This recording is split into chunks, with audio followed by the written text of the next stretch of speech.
નમસ્કાર, હું છું અંજલિ રાવલ અને તમે જોઈ રહ્યા છો કેટીવી ન્યૂઝ ગુજરાતી। પાંચના પંચમાં તાપીથી સમાચાર મળી આવ્યા છે કે જિલ્લાના કુકરમુંડા ગામે બે જૂથો વચ્ચે નજીવ બાબતે બોલાચાલી અને પથ્થરમારાની ઘટના ઘટી છે।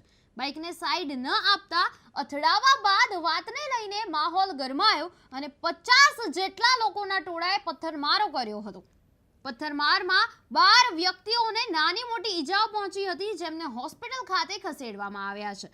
હાલ પોલીસ આ મામલામાં ચુસ્ત બંદોબસ્ત સાથે વધુ કાર્યવાહી કરી રહી છે અને આરોપીની ધરપકડ કરવામાં આવી રહી છે।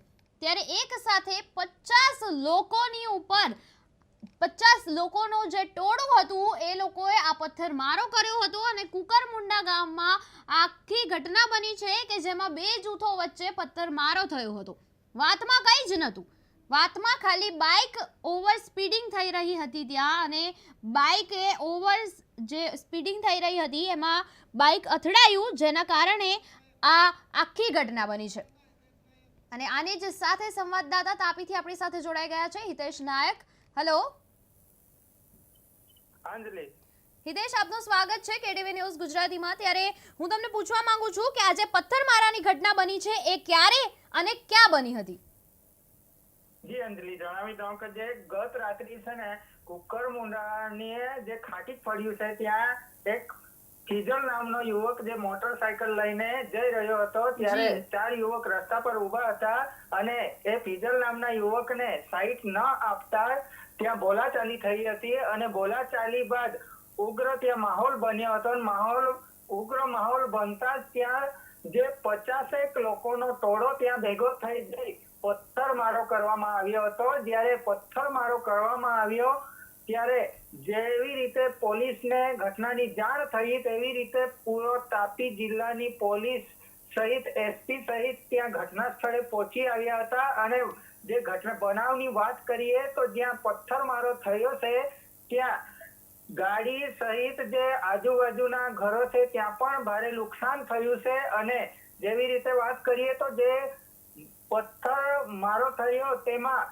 12 જેટલા લોકો ઈજાગ્રસ્ત થયા છે અને જે ઈજાગ્રસ્ત છે તે લોકોને કોઈકને મહારાષ્ટ્રના નંદુરબાર હોસ્પિટલ ખસેડવામાં આવ્યા છે અને કોઈકને નિઝરના હોસ્પિટલ ખસેડવામાં આવ્યા છે અને એકને સુરત રિફર કરવામાં આવ્યું છે, તેનું પણ સુરત હાલ સ્ટેટમેન્ટ ચાલુ છે। અને આગળની વાત કરીએ તો જ્યાં જેવી રીતે આ જે બનાવ બન્યો છે તેમાં જે ડીવાયએસપી સાહેબે અહીં માહિતી આપી છે કે 50 જેટલા લોકોનો ટોળો આવીને પથ્થરમારો કર્યો હતો, જેની હાલ અટેક કરવામાં આવી રહ્યા છે અને આ હાલની વાત કરીએ તો 12 જેટલા આરોપીને પકડી લેવામાં આવ્યા છે। જી હિતેશ, તો તમે જેમ જણાવ્યું કે જે 12 લોકો ઈજાગ્રસ્ત થયા છે એ લોકો અત્યારે અલગ અલગ હોસ્પિટલ્સમાં દાખલ છે, ત્યારે આમાંથી ગંભીર લોકો કેટલા છે? જી અંજલિ, જણાવી દઉં કે જે વધારે ગંભીર છે તેને સુરત રિફર કરવામાં આવ્યું છે, ત્યાં હાલ એમનો ઈલાજ ચાલુ છે અને તેનાથી થોડો નોર્મલ છે તેને નંદુરબાર મહારાષ્ટ્રની હોસ્પિટલમાં સારવાર પર મૂકવામાં આવ્યો છે અને જે બીજા જે 10 લોકો હતા એ લોકોને નાની મોટી ઈજાઓ પહોંચી છે, એમને નિઝરની રેફરલ હોસ્પિટલમાં સારવાર ચાલુ છે। જી હિતેશ, તો પછી આમાં પોલીસની કાર્યવાહી શું છે અત્યારે? જી અંજલિ, જણાવી દો કે જે કુકરમુંડા પોલીસ છે, તાપી જિલ્લા એસઓજી એલસીબી તમામ ટીમોને અહીં ચુસ્ત બંદોબસ્ત વચ્ચે ગોઠવી દેવામાં આવ્યો છે અને ચુસ્ત પોલીસ બંદોબસ્ત વચ્ચે જે આરોપીઓ છે જે પથ્થરમારો કર્યો હતો એ આરોપીને સીસીટીવી દુકાનોના સીસીટીવીના આધારે એને પકડવાની કાર્યવાહી હાલ ચાલુ કરવામાં આવી છે। જી હિતેશ, આપે અમારી સાથે આજે ઇન્ફોર્મેશન શેર કરી એના માટે આપનો ખૂબ ખૂબ આભાર।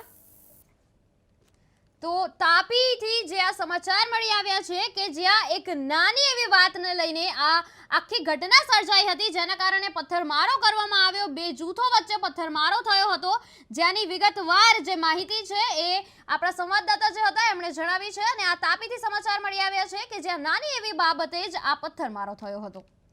તાપી જિલ્લાના કુકરમુંડા ગામના ખાટી ફળિયામાં ગઈકાલ રાત્રિના 9:30 વાગે બે જૂથ વચ્ચે અથડામણની ઘટના બનેલ છે, જેમાં ફૈઝાન નામનો યુવક જે બજારમાં મોટરસાયકલ લઈને નીકળેલો અને એને બજારમાં કેટલાક લોકોએ એને રોકેલો તો બાઇક ચલાવવા બાબતે જે ઝઘડો થયો એના લીધે 40 થી 50 માણસો આ મહોલ્લાની અંદર જઈ અને પથ્થરમારો કરેલો અને જેમાં સામસામે જૂથ અથડામણમાં આશરે 12 જણાને નાની મોટી ઈજાઓ થયેલ છે.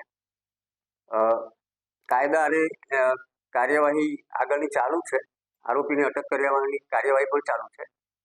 તાપી જિલ્લા પોલીસ અધિક્ષક શ્રી જયંત દેસાઈ સર સ્થળ ઉપર તાત્કાલિક પહોંચી અને કાયદેસરની કાર્યવાહી કરવાની સાથે સાથે સમગ્ર ગામમાં જરૂરી બંદોબસ્ત ગોઠવી દીધેલ છે. હાલ ગામમાં શાંતિ છે અને વધુ તપાસ ચાલુ છે. આરોપીઓમાં ફૈઝાન, સદ્દામ અને એના સાથીદારો સાથે ગૌરવ સેંદાણે, વૈભવ સોનાર અને હર્ષલ ચૌધરી અને એમના સાથીદારોને અટક કરવાની કાર્યવાહી હાથ ચાલુ છે.